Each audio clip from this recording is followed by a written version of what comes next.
This is Brian with ScreenFiles.com in review.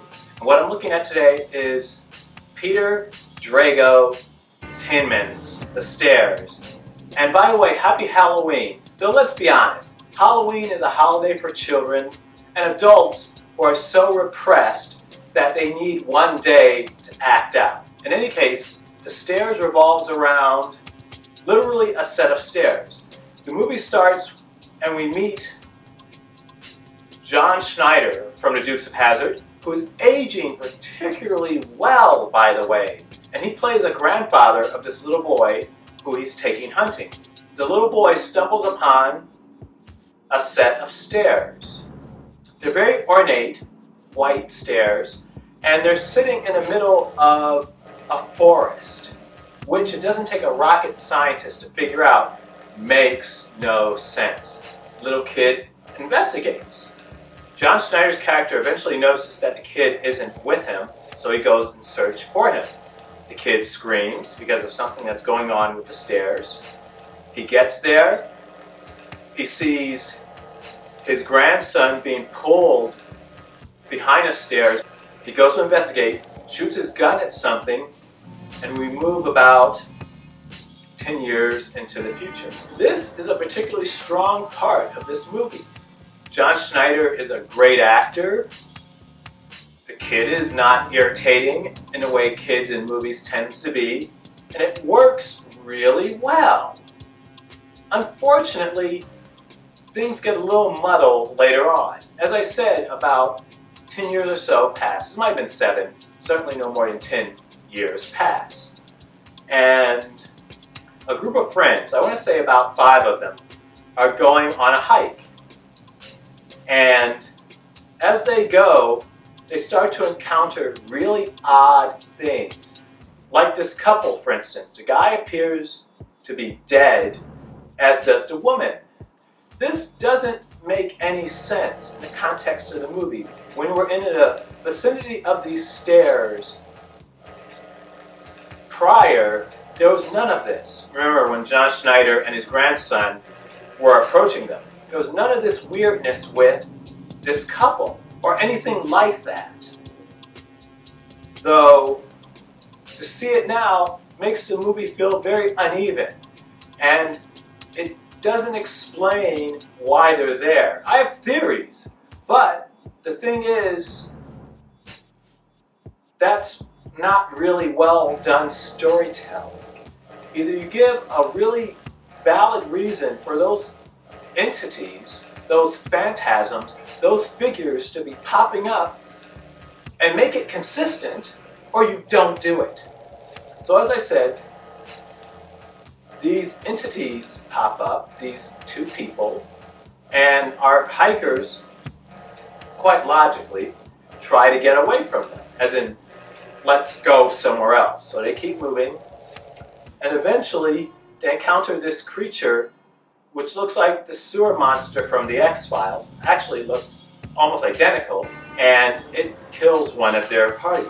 Eventually they stumble upon these stairs, and they go inside, and the men, there are 2 guys, 2 brothers in fact, they go into the stairs. There's a door in the back, and it opens up onto this, what looks like a factory. It's really odd.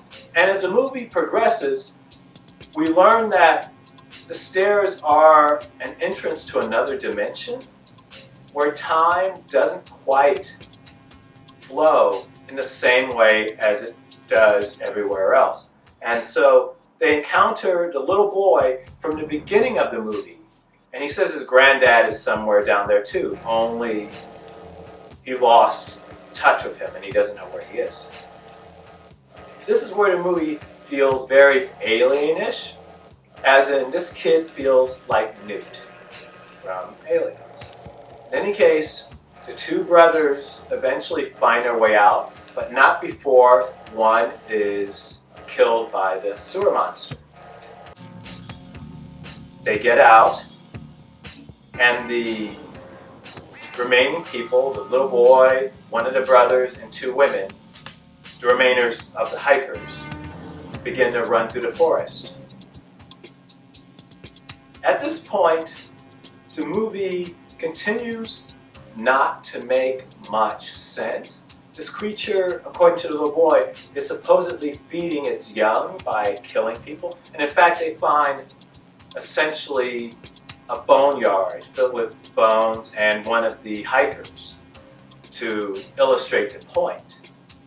Though still, it doesn't really make any sense.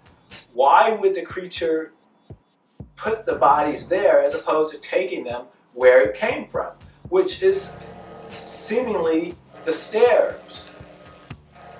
The narrative becomes really jumbled, and after a point you get a feeling that Peter Timon, who is the writer as well as the director of the stairs, wants to get rid of certain characters.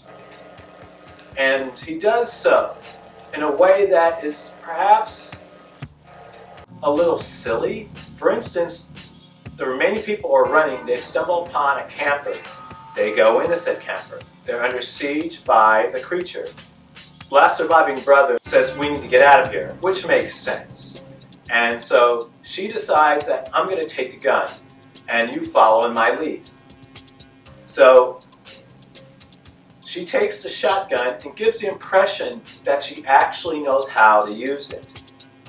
They leave the camper and the creature is out there. She takes the shotgun and confronts the creature. Remember, I said she has 4 shots, that she can forget to take off the safety, which she should have checked before actually leaving the camper. I can still live with that. The situation is tense, people are nervous. That she has 4 shots and seemingly misses every single shot is a little problematic for me. Now keep in mind something.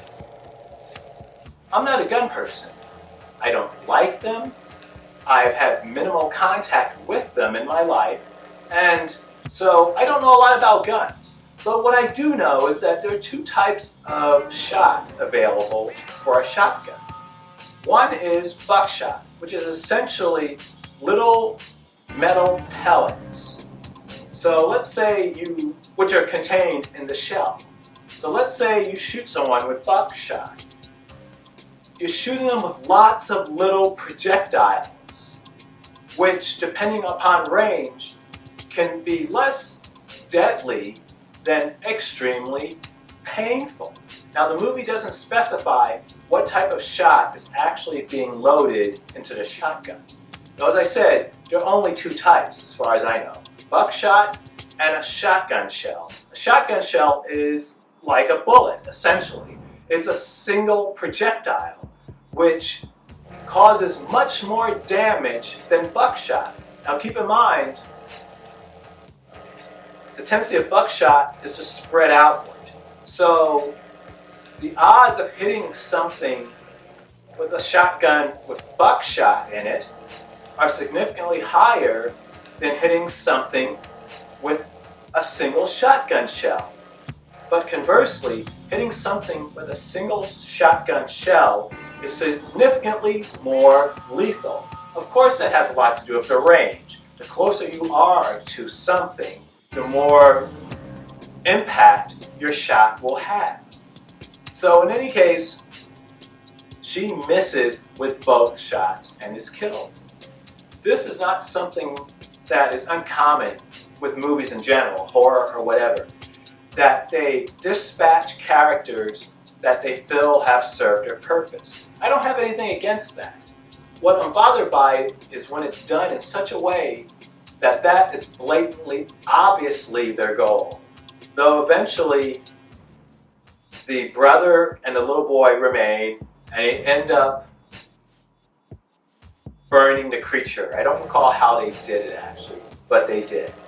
And then the stairs burn down as well, implying some sort of symbiotic relationship. So that's pretty much the end of the movie. There's a little more, but it's really not that crucial.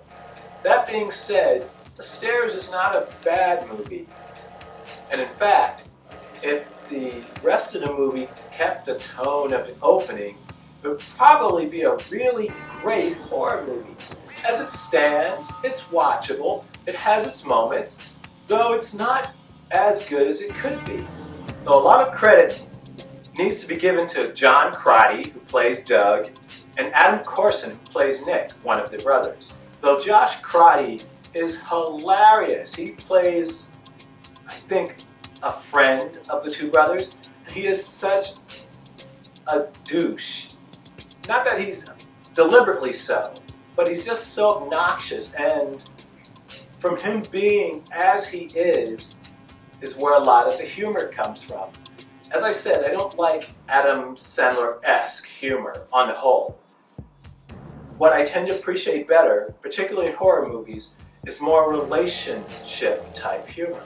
And it's Doug's interactions with other people that make him so hilarious. And it's not even that the character necessarily thinks they're funny.